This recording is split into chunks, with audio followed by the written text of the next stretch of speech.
Alors, aujourd'hui, sur la chaîne YouTube Petit Jeu, on vous présente les règles du jeu Slide Quest pour le projet de recherche Jeu Métacogite. 7 ans et plus, 1 à 4 joueurs, édité par Blue Orange. Donc, le jeu Slide Quest est un jeu coopératif. On va devoir arriver tout le monde en même temps à gagner ou on va perdre tout le monde en même temps. Donc, le jeu, dans le fond, le matériel, on a un plateau avec un socle comme ça qui est amovible, vous voyez? On installe les languettes, on retire la boîte blanche, on installe les languettes et on va jouer, chaque joueur va manœuvrer comme ça, va piloter un levier.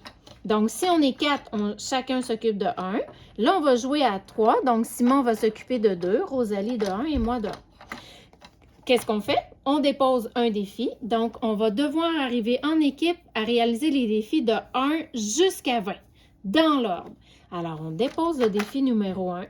Le défi numéro 1 nous demande de déposer des objets. Alors, on respecte ce qu'on nous demande, un rocher. Parfois, c'est une clôture comme ça. D'autres fois, c'est des choses comme ça ou des bâtons de dynamite. OK?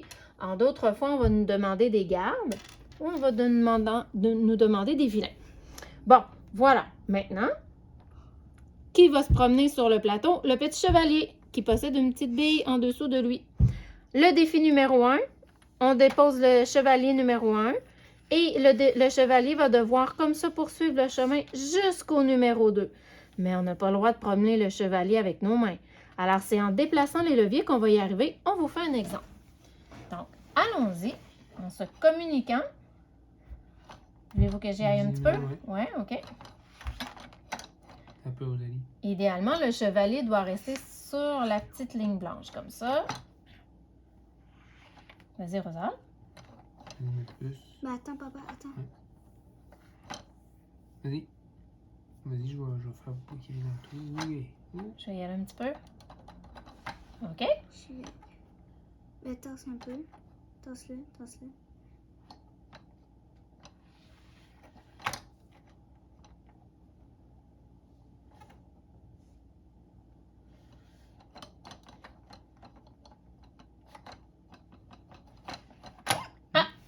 Quand ça arrive, OK?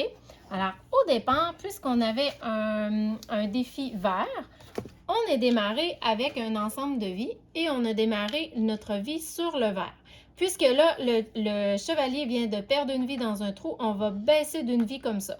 S'il arrive un autre malheur, on perd encore une vie, et ainsi de suite. Si jamais on perd toutes nos vies, on a perdu et on doit recommencer avec nos plateaux au numéro 1. Même si on était rendu au numéro 10, par exemple. OK? Certains plateaux vont nous permettre, comme celui-ci, d'aller chercher une vie.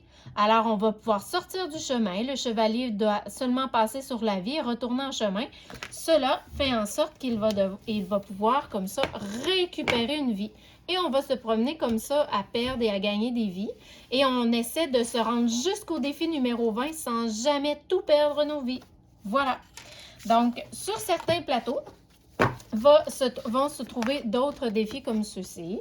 Et par exemple, lorsqu'on a ce logo-là, il faut venir mettre comme ça le garde numéro 1 sur le numéro 1. Et au passage, le chevalier va devoir venir transporter le garde numéro 1 et le faire tomber dans le trou numéro 1. Dans l'ordre, il va faire tomber le numéro 2 au numéro 2, le numéro 3 dans le numéro 3, et ainsi de suite. Parfois, certains plateaux nous présentent aussi, je vous ai dit tout à l'heure, le vilain. Et lorsqu'il y a un vilain et des gardes, bien là, par exemple, vous voyez ici, on ferait tomber le garde numéro 1 en premier, le garde numéro 2 en deuxième et le vilain en dernier, dans son trou de vilain. Parfois, il y a des bâtons de dynamite. Bon, mais écoutez, les bâtons de dynamite, c'est pas grave, on les tense. La seule règle, c'est qu'il ne faut pas qu'ils tombent à la renverse et ne doivent pas tomber dans un trou. Autrement, on perd des vies. Alors, comment on perd des vies? Si le chevalier tombe à la renverse.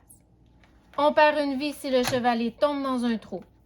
On perd une vie si un bâton de dynamite tombe sur le côté. Si un bâton de dynamite tombe dans un trou. Et on perd une vie si on ne fait pas tomber les gardes et les vilains dans le bon ordre. Alors, il faut vraiment y aller en ordre croissant de chiffres et le vilain en dernier. Voilà tout.